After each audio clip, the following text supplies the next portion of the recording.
Hi, I'm Rachel, and this is my 2024 BookTube Prize Quarterfinals Ranking video. The BookTube Prize was started by Robert Sheard back in 2019. The purpose is to gather people from the literary book community together to judge the best in U.S. published literary fiction and nonfiction from the year before. So this year we are judging 2023 releases. We use 4 rounds to whittle down long lists of 48 books. And then in October we'll have, winners and runners-up. So basically, people like me are ferried into judging groups where we have a ballot of 6 books that within 2 months we have to read and rank the books against each other, and then the average of the judging pool's top 3 books will advance to the next round. So the quarterfinals were the second of the 4 rounds. We are now officially or nicely into the semifinals, and I figure I should get this video out before it gets too late, if that's such a thing. But yeah, I'm excited. I judged for the quarterfinals fiction Group C, and my top 3 books were actually the 3 that advanced, which is kind of exciting, and perhaps stands in contrast to something else that I am tracking. So these are the contenders for the long lists that Robert sent out in January before the BookTube Prize began. And we were allowed to vote for 20 books, and then, the top ones from all of us would be put onto the long list of 48. So since I signed up to judge both fiction and nonfiction, I have both lists here. And so out of the 20 books that I voted for in each category, 16 of my nonfiction made the long list, and 11 of my fiction made the long list. Then after the octafinals round, 12 of my nonfiction remained, and 4 of my fiction remained. And now, after the quarterfinals, 5 of my nonfiction remain, and only 2 of the fiction books I voted for the long list remain in the running. The one that makes me the most sad is that this round, The Heaven and Earth Grocery Store by James McBride was eliminated, which I've read in the last couple of months just for myself, not for the prize, alas. But what can you do? And then when it comes to nonfiction in the octafinals, all I can say is that of the books I've read for the octafinals, the 3 that, went on to the quarterfinals, one of them is now out of the running, but 2 of them remain, including the memoir How to Say Babylon by Safia Sinclair, which I think has a pretty decent chance of making it to the finals. That's what I'll go with. But anywho, now that the quarterfinals are over, I can officially, finally, share my thoughts about the 6 books that I've read. It's a very exciting part of the process, and I'm also looking forward to watching more BookTube Prize videos by other judges once I finish up here.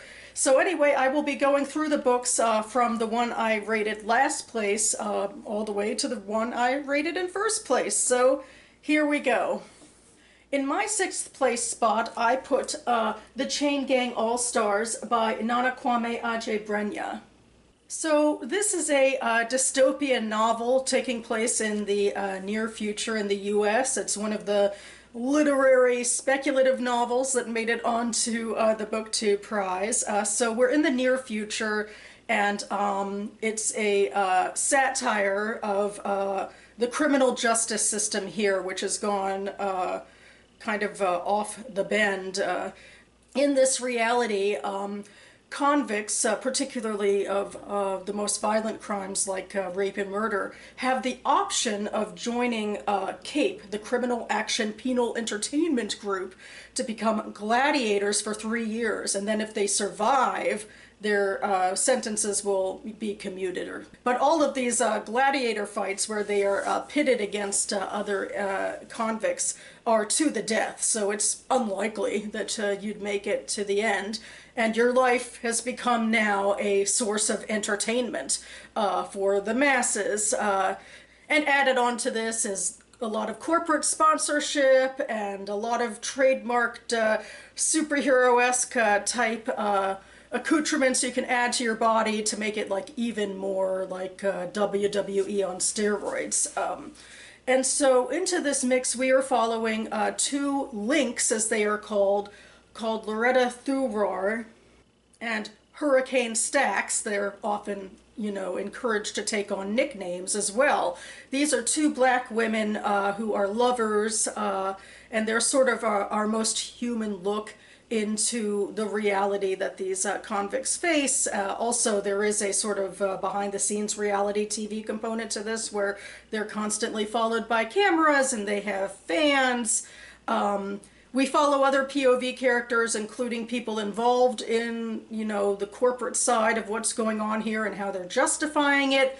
And then we follow some of the people who watch and the ways they get invested in the drama and in the games and in, you know, placing bets and justifications on the lives of these people.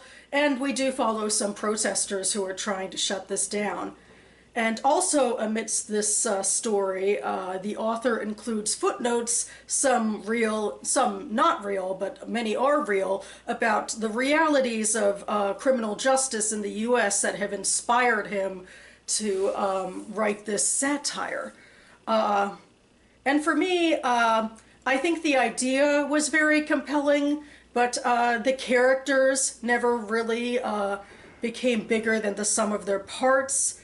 I feel like there wasn't anything nuanced about this portrayal. I think the biggest thing is perhaps the author was trying to make us complicit in rooting for the game, where he also was writing it with a lot of action scenes and so forth.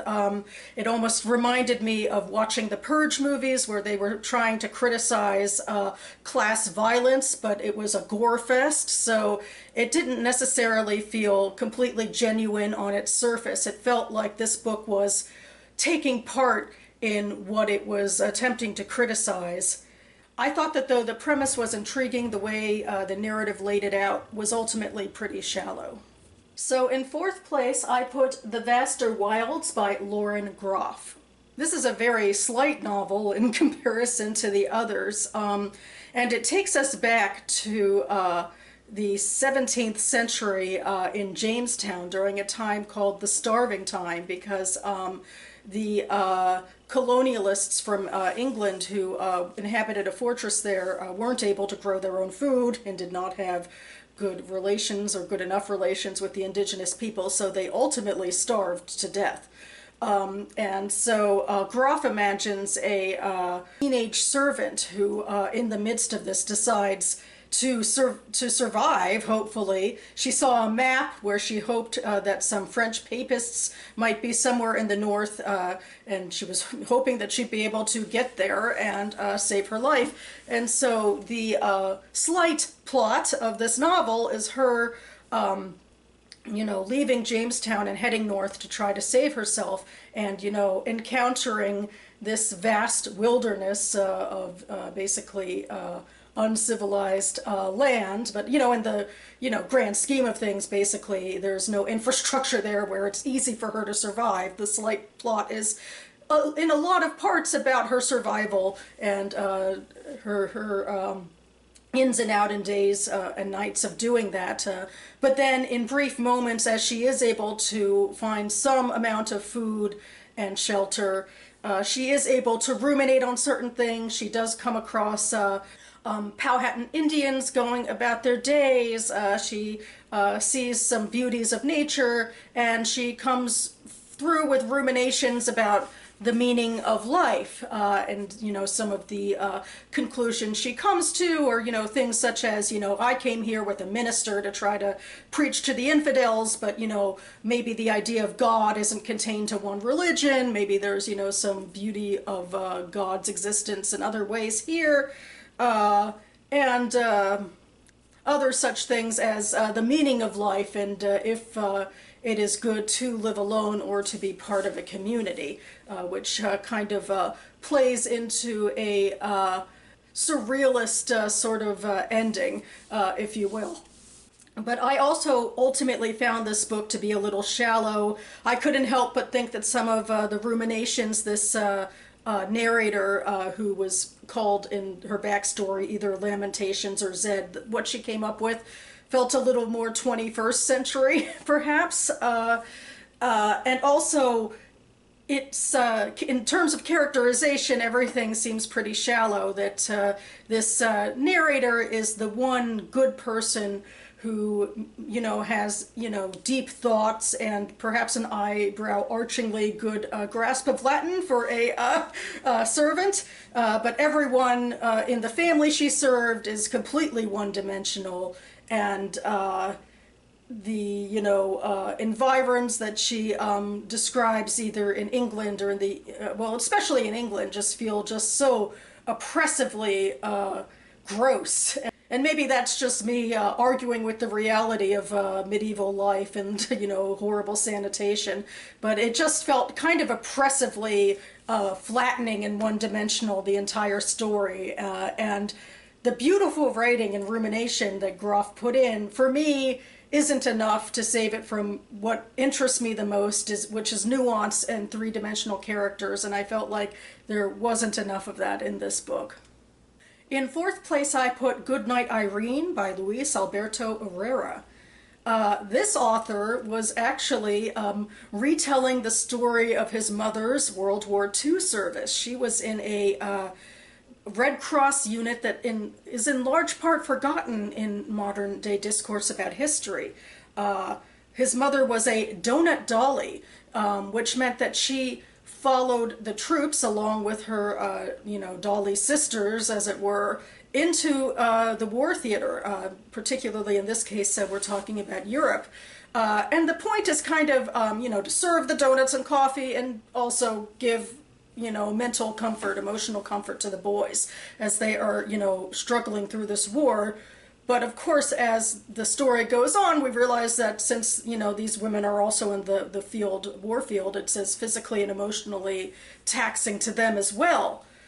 So anyway, in this story, we are following two women who served together in the war.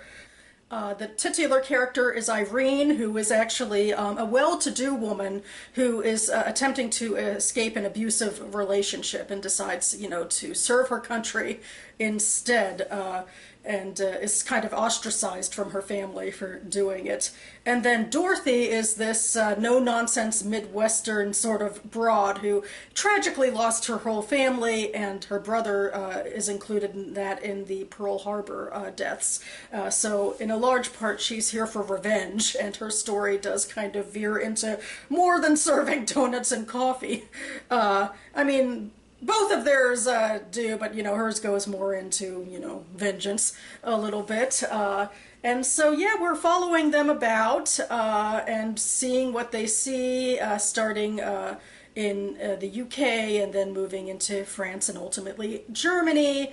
I felt like the tenor of this story, there was something very topical about it, and I felt like I could always just hear some 40s brass band music in my head as I was listening to these characters who sometimes their speech just sounded like, they were cut from the tin of stereotypical 1940s ladies. But with time, I grew to, differentiate between and care for the characters. I still feel like the depiction of the war, ultimately, there's something kind of melodramatic about it, and the way that Herrera describes what they survive, sometimes some really crazy stuff in terms of bombings, and then we ultimately get to the harrowing stuff of, like, when they are there to comfort the boys, but they find out it's pretty much impossible to do so during the liberation of the Bergen-Belsen concentration camp. And this might also be a personal bias or a more personal bias, but, having the Holocaust as window dressing, as it kind of is in this case, I don't know. I might be taking that too far. I mean, obviously, people who liberated Bergen-Belsen had reactions and responses, but this book in particular kind of felt so skimming the surface of things sometimes that it I don't know, it didn't completely feel right to me.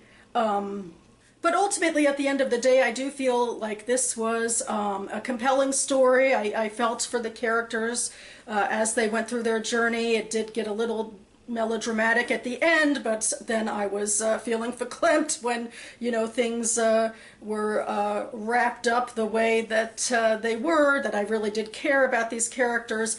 I guess I'm just thinking, in comparison to all literature, that it just wasn't transcendent enough and, nuanced and, compelling enough to break my top three, but I do think it's a very readable tale and a very important history to reacclimate ourselves to. So now I'm going into the top three books that I voted for and remained now in the BookTube Prize. In fact, they all are retellings of some sort, and they all are also most explicitly the non-US books of the bunch. So in a way, that's pretty cool as well to, keep the diversity going here. But anyway, in third place, I put Enter Ghost by Isabella Hamad. So in this book, we are following Sonia. She is our first-person narrator. She is a member of the Palestinian diaspora. She works as an actress and a teacher of acting in London in the West End. Her life feels very stymied. She's had a bad divorce and has now gotten out of a bad relationship with a married man, and in an attempt of a change of scenery and a change of pace, she accepts her sister Haneen's invitation to come to Israel, where Haneen is living in Haifa and working as a professor at Tel Aviv University. And this is Sonia's first time back in Israel and in Palestine since the First Intifada, and this book takes place near present day. It was published pre-October 7th, so it's before that reality. But anyway, in coming to Israel and Palestine, I think Sonia is forced in some ways to grapple with realities larger than herself, but at first she, is averse to doing that and is mostly moping around, it seems like, and then ultimately Haneen introduces Sonia to her friend Mariam, who is attempting to put together a production of Hamlet that would be staged in the West Bank. And Mariam needs an Arabic speaker, because it's going to be an Arabic production, to play Gertrude. And Sonia's, a bona fide actress. And she agrees to help out by warming the seat until Mariam can fill the role. But of course, then she ultimately takes it. And this becomes sort of a jumping off point into talking about Palestinian identity. And also the idea of resistance, and that putting the play on in Arabic, putting on Hamlet, is a way to resist the occupation in place of, terror or something like that. Although then Hamad does brush over the possibility, or at least the Israeli government's belief, that there might be terror money involved.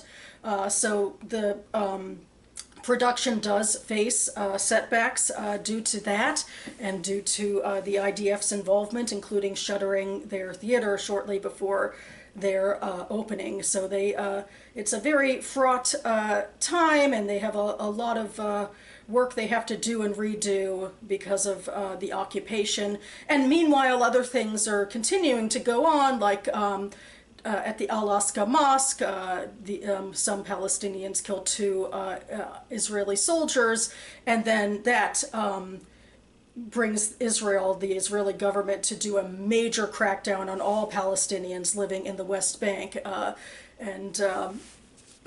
Just going through life, Sonia is witness to, the cruelties of the occupation, especially at the checkpoints. Like, at the very least, it's just impossible to get around. And then there are, abuses that, the soldiers can inflict on Palestinians trying to move around. So that's what's going on. And so the play and this reality is a reawakening. Sonia starts reconnecting to her family past and their history with resistance, and what that means, and the idea of Palestinian identity, especially in occupied territories, like when there is, no functional self-governed land, nation state, that sort of thing. There's also, a lot of schisms between Palestinians who live in the West Bank and occupied territories versus the ones who live in what they call 48, which is within the Green Line of Israel, who are in fact citizens of Israel. It's obviously, emotionally a lot more complicated than that for people. So it is Sonia's sort of coming to a broader realization about her cultural identity and relationship with Palestine. And Hamlet is a vessel in which to grapple with these ideas. Sometimes the way the book, used Hamlet worked for me better than others. I feel like there was a scene where the actors were, doing a contrived notion of sitting around and trying to compare the Hamlet characters to geopolitics, which I thought was a bit over the top. But then there were scenes of actually acting out the scenes where it just became, much more organically relevant. Especially at the end, there's a powerful scene where Mariam is playing Hamlet, and some Israeli soldiers are burst into the theater, and the narrative that Hamlet is saying really is very powerful in that scene. And you can see perhaps how Hamlet can be seen as Palestinians or, struggling, and that the ghost of the father, who, features prominently in the title, is perhaps the spirit of Palestine that they are grappling with, this, reality that is there and not there. At least that's how I could kind of see it. And then, of course, there's the play within the play sort of thing about, holding up a mirror to someone who has committed crimes to show them what they've done, kind of like, within the play in Claudius. And anyway, I ultimately, found all of this to be very moving. I do think that Sonia was a challenging protagonist because of how self-absorbed she could be, and it was difficult to get into her head or even understand her life in the very beginning. Honestly, her sister Hanine and Mariam were far more compelling to follow as they grappled with their identities in different ways. And I also struggled with sometimes Hamad would go away from the first person narrative and randomly create scenes, scripted scenes in the book, but they sometimes feel nonsensical. I thought they were most powerful when it was actual depictions of the play and how the dialogue had been altered and all of that. But other than that, when it was just the actors talking, it felt a bit nonsensical to me. So this was one of the books that I personally chose to put onto the long list ballot, and I am grateful to have read it. In second place, I put House of Doors by Tan Tuong Ang. This is a very exciting one for me because this is a book that was not on my radar at all. I had no idea it existed before the BookTube Prize, and now I'm just so excited that I was able to read it, and I really enjoyed it. Perhaps part of the reason I did enjoy it as much as I did, surprisingly, I don't know, because usually I go into books having some idea of what they're about, and in this case I kind of skimmed and made assumptions in my preliminary video I made before starting reading, that I figured it would be about gay Chinese people in Malaysia during colonialism, and that was pretty far off. This is in fact a retelling, but perhaps a more unique retelling than the Shakespearean retellings that I read this for this ballot. This is a retelling of sorts of a short story collection written by W. Somerset Maugham, who was a very famous author during the colonial times, about 100 years ago. Very famous at the time, and I am admittedly one of those people who is not all that familiar with him in the present day. I have in fact watched The Painted Veil, but until now I wasn't putting two and two together about who wrote the novel that was based on. But it becomes apparent when you read this book because it's such a similar setting. And so W. Somerset Maugham, or Willie, much easier to use that as well, he's a character in this book, but in real life Willie often went through the Pacific and British colonized land, stayed with, you know, the expat Brits, got their gossip, and wrote stories about them, fictionalized stories about them, and was very famous for doing so, perhaps not always beloved by everyone he wrote about. And in a short story collection, he wrote a story called The Letter, which dramatized an infamous murder trial where a white woman in Malaysia was sentenced to death for killing a man she claimed was trying to rape her. And actually, I think the reality of it is very convoluted. But anyway, in this fictional novel, Willie is a character, and he is traveling to Malaysia with his male secretary and lover. He gets some pretty devastating news that some investments he made with all of his money have gone awry, and he's lost all of it. Luckily, he's already very famous, and so maybe he can pull himself out a bit so long as he can keep writing. He suffers a little bit of writing block, but luckily he is also staying with his old college or, you know, school chum friend Robert, and Robert's wife Leslie. And Robert and Leslie are actually the names of characters in The Letter. So Eng was having a bit of fun, and I very much appreciate that. He also took their last name from another short story. So I kind of love it that Eng is able to do to Willie what Willie did to other people, dramatizing their stories for his gain. So in that way, this does feel like Schadenfreude for colonialism, where a Malaysian-born author can do this. I mean, the story isn't very much about you know, the indigenous people or anything happening outside of the expat colonial spaces, but he, you know, puts his spin on it, and the characters are pretty compelling. I mean, they're three-dimensional. I don't think they were necessarily my favorite part of the book. I guess I just fell pretty hard for the themes, and the story that Leslie is telling Willie is about her friend, Ethel was the real woman's name, who was convicted of murder. And so she is dealing with her friend's conviction and standing up for her to a degree. At the very same time, a Chinese revolutionary, a real, you know, historical figure, Sun Yat-sen, came to Malaysia to raise funds in order, you know, to ferment a nationalist revolution in China. And Leslie falls under his thrall in a sort of way about the idea of revolutionizing China. She sees it in a very, I guess, self-serving sort of way because she's a feminist in a way, trying to revolutionize her own society, sort of. And she does also get involved in an affair with one of Sun Yat-sen's, you know, colleagues.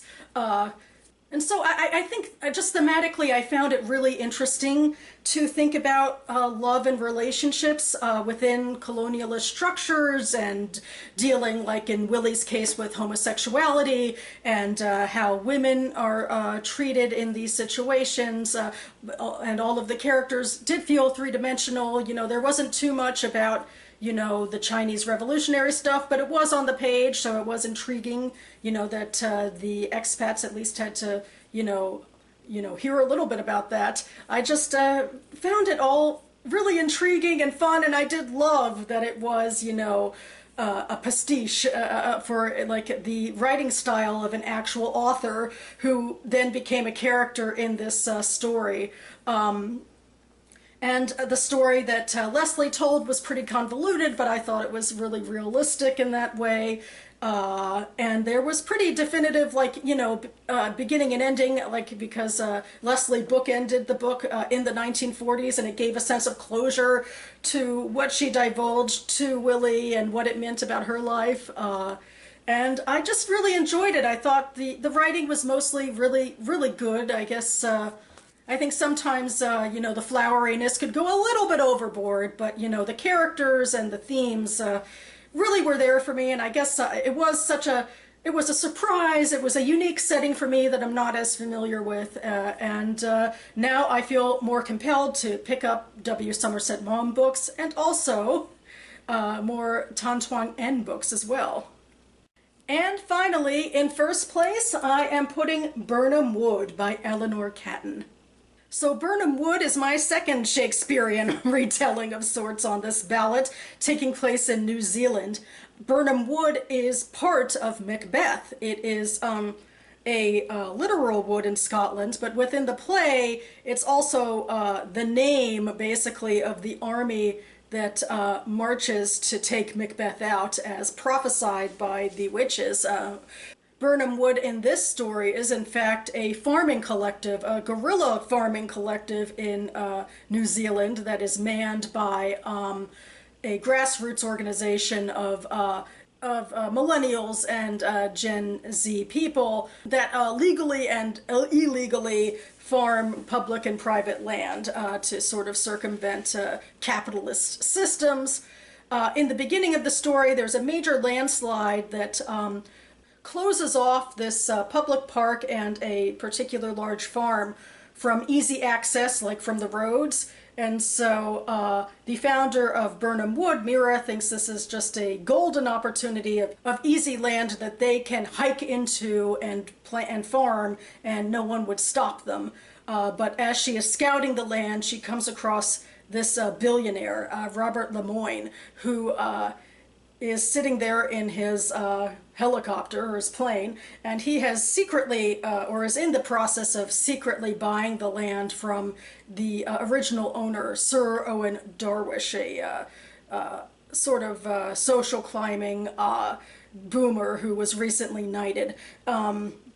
And Lemoyne actually has a hidden agenda, one that I bought into when I just thought I was describing this book before I started reading it. I thought this actually would be a novel about a post-apocalypse with a billionaire turning the farm into a bunker, but that's actually just Lemoyne's cover story about why he wants to buy the land. What he really wants is access to the park where there's rare minerals, and he wants to be able to compete with China personally, and he's even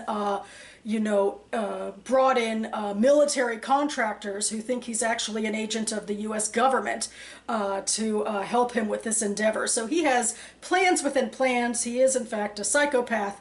And he ultimately decides that he's going to support Birnam Wood as, another front of something he claims he's doing here, rather than what he actually is doing here. And then it becomes up to these, anti-capitalists. Are they going to take money from a billionaire to help them out? And many of them do decide they want the help because, it will make things a lot easier. But there's some, more radical members who are much more against it. Or one in particular is Tony Gallo, who is this wannabe journalist who sets off to take Robert Lemoyne down, like to find out who he really is. Meanwhile, Robert Lemoyne, he's able, to use scary amounts of technological knowledge to sort of control Mira and control a lot more because the plot takes a thriller turn near, the middle of it, where there is a murder that has to be covered up. I feel like I'm not spoiling much when I say that this is based off of a Shakespearean tragedy, if you kind of want to know the arc of the story. It was very compelling, but also very tragic in a lot of ways in the characters we were following and what happens to them. But what I was most drawn to was, the characters and, how they existed beyond their sort of political realities, except for Lemoyne. Lemoyne was, a one-dimensional psychopath. In fact, it could get annoying sometimes how no one else could see through him because when we're in his head, it's just so obvious that he's the villain. So it can be annoying how much everyone else was duped. But everyone else was a lot more compelling, including Owen and his wife, and, you get to understand a bit about, who they are and what they believe and, why they want what they want. And then I was just very taken with ruminating on sort of left and far left politics through these characters who are bigger than those politics, which can be difficult sometimes to see in today's discourse. That you can see who they are and what they want, and also their own flaws. Like that, you know, Tony wants to crack this story, but he also wants a degree of fame. Mira has ideas about, you know, how she wants to live her life, but some of that just comes into her not wanting to play by the rules. And she also isn't very good at the utilitarian stuff of running Burnham Wood. So that's left to her colleague Shelley, who is so burned out by that she's really starting to lose her empathy for everything. So it's just really intriguing to look at these characters and the situations that they make for themselves. It is a little bit fun, perhaps, to like ask a little bit like, of the questions of who is Macbeth in the story and what is the downfall. But I feel like, you know, it's a lot looser when it comes to that stuff. But yeah, you know, it was a long, sprawling novel, but I was just very taken with it. The characters, the situations, even the thriller stuff to a certain degree. I had to, you know, take off my literary snob hat a little bit, which I guess is good for me. So I'm very happy it's continuing on in the BookTube Prize. So that about covers it for me now. I will leave my Goodreads reviews for these books linked down below now that I can officially share them with you all. And I am taking off the semifinals. I am not judging for them. Not sure if I've said that. I've been rambling on here for a while. I hope to, you know, get through more of my own reading goals. And in that vein, you'll see me here next on this channel to do my monthly page 112 tag where I pick a book in a TBR game. I've already pre-filmed it, in fact, because I get so excited about these things. So stay tuned for that. All I really feel like I have left to do is to thank my fellow judges for making this prize possible, and to especially thank Robert for the amazing amount of work he does to corral all of us as we go through all of these months of reading together. And I'm so looking forward to seeing how these books do throughout the semifinals and beyond. And, you know, any thoughts anyone has about any of these books or any books they're reading for the BookTube Prize, I'd love to hear them. So feel free to share in videos or comments or whatever you'd like. So thank you all so much, and I will see you next time.